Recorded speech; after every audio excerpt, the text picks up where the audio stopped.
नमस्कार प्यारे मित्रों, आप सबका फिर से एक नए प्रसंग में स्वागत है। यह हमारी माताओं और बहनों के लिए बहुत ही ज्ञानवर्धक जानकारी है और इससे उन्हें बहुत लाभ मिलेगा। इस वीडियो को शुरू करने से पहले आप सबसे अनुरोध है कि इस वीडियो को पूरा देखें और इसमें दी हुई जानकारी का पूरा लाभ उठाएं। तो चलिए शुरू करते हैं यह प्यारा सा वीडियो। अक्सर हमारी माताएं बहनें, हमारे घर की बहू बेटियां जब भी बाल धोती हैं तो उनके बाल झड़ते हैं या प्रायः जब वह कंघी करती हैं तो बालों के गुच्छे निकल आते हैं। तो अक्सर वे अपने बालों को फेंक देती हैं, इधर उधर कहीं भी उन बालों को फेंक देती हैं या फिर छोटी मोटी चीज़ों के बदले उन बालों को बेच देती हैं। तो क्या ऐसा करना सही है? क्या ऐसे करने से हमारे घर की सुख शांति नष्ट हो जाती है? क्या ऐसा करने से हमारा दुर्भाग्य आता है? क्या ऐसा करने से हमें लाभ पहुंचता है? इस बारे में बहुत सारे सवाल हर किसी के मन में होता है, लेकिन उनका हमें सही जवाब मालूम नहीं होता है। चलिए आज इसी के बारे में आपको कुछ महत्वपूर्ण जानकारी देते हैं।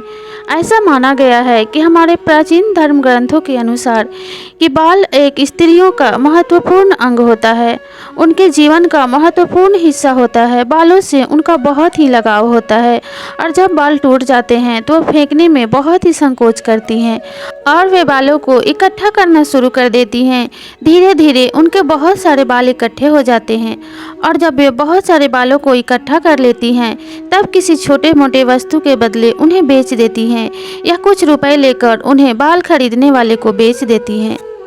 प्रिय मित्रों, अगर हमारे हिंदू धर्म के शास्त्रों और धर्म ग्रंथों को माने तो इन बालों को बेचना बहुत बड़ा गुनाह होता है। जो महिलाएं ऐसा करती हैं वे अपने हाथों से अपने सौभाग्य को नष्ट कर देती हैं। जो महिलाएं अपने सिर के बालों को बेचती हैं वे बहुत बड़ी पापिनी होती हैं और ऐसा करने से उनका सुख सौभाग्य धीरे धीरे नष्ट होते चला जाता है। हमारे हिंदू धर्म के प्रथा के अनुसार जब भी किसी के घर में किसी बड़े बुजुर्ग की मृत्यु हो जाती है तो उनके बेटे, उनके पोते उनकी आत्मा की शांति के लिए अपने सिर के बालों का मुंडन कराते हैं और अपने बालों की आहुति उन्हें देते हैं। ऐसा प्रायः हिंदू धर्म को मानने वाले सभी घरों में होता है। सभी लोग ऐसा करते हैं। सभी लोग इस नियम का बहुत ही प्राचीन काल से पालन करते आ रहे हैं।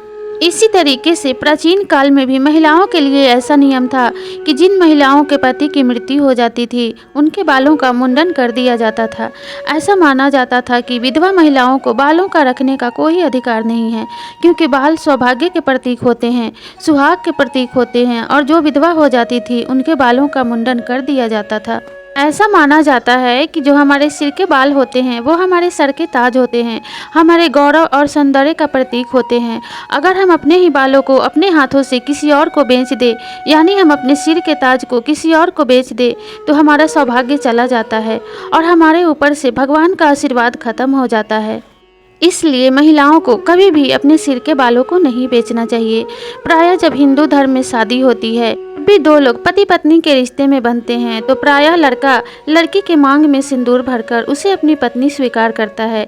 अगर किसी महिला के बाल ही ना हो तो मांग कहाँ से आएगी? बालों से ही मांग का निर्माण होता है और हमारे सिर के बीच के हिस्से को मांग कहा जाता है। तो यह बाल ही हैं जो हमारे मांग का निर्माण करते हैं और हमारे जीवन में सौभाग्य की वृद्धि करते हैं। इसलिए महिलाओं को कभी भी अपने सौभाग्य को नहीं बेचना चाहिए।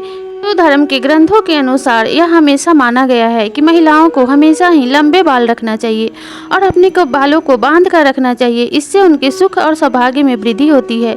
जो महिलाएं निरंतर अपने बालों को कटवाते रहती हैं और उन्हें इधर उधर फेंकती रहती हैं, उनका धीरे धीरे सुख सौभाग्य नष्ट हो जाता है। प्राचीन काल में जो भी स्त्रियां हुआ करती थी वे प्रायः अपने बालों को बांध कर ही रखती थी और उनके बाल हमेशा ही लंबे हुआ करते थे। उनके पति हमेशा दीर्घायु रहते थे।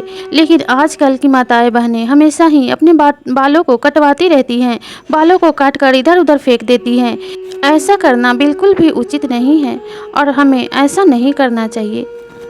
विष्णु पुराण में ऐसा स्पष्ट लिखा गया है कि जो महिलाएं अपने बालों को बेचती है, अपने बालों का सौदा करती हैं, वहां से माता लक्ष्मी रुष्ट होकर चली जाती हैं। भला ऐसे घरों में माता लक्ष्मी कैसे रुक सकती हैं? जो महिलाएं भगवान के आशीर्वाद का ही सौदा करेंगी तो वहां से माता लक्ष्मी रुष्ट होकर चली जाएंगी। इसलिए हमारी माताओं बहनों को ऐसा नहीं करना चाहिए। बालों को कभी भी झाड़ने के बाद उन्हें बेचना नहीं चाहिए। आप अपने बालों को समेट के एक किसी कागज़ में या लिफाफे में भर के कहीं ऐसे स्थान पर फेंक दें जहां उसे कोई भी उठा के ना बेचे। बालों को बेचने से हमें इतना धन प्राप्त नहीं होता जिससे कि हम सुखी जीवन व्यतीत कर सके, लेकिन अगर हम इन नियमों का पालन करें और अपने बालों को ना बेचें तो हमारा सुख और सौभाग्य बना रहेगा, जिससे हम सुखी जीवन व्यतीत कर पाएंगे। हमारे पति का आयु दीर्घायु रहेगा, जिससे कि हमारे सुख संपन्नता घर में बनी रहेगी, हमारा सुहाग बना रहेगा। इसलिए माताओं बहनों से यह निवेदन है कि वे कभी भी ऐसी गलती ना करें। अगर ये आपको जानकारी अच्छी लगी हो तो इस वीडियो को लाइक, शेयर और सब्सक्राइब ज़रूर करें।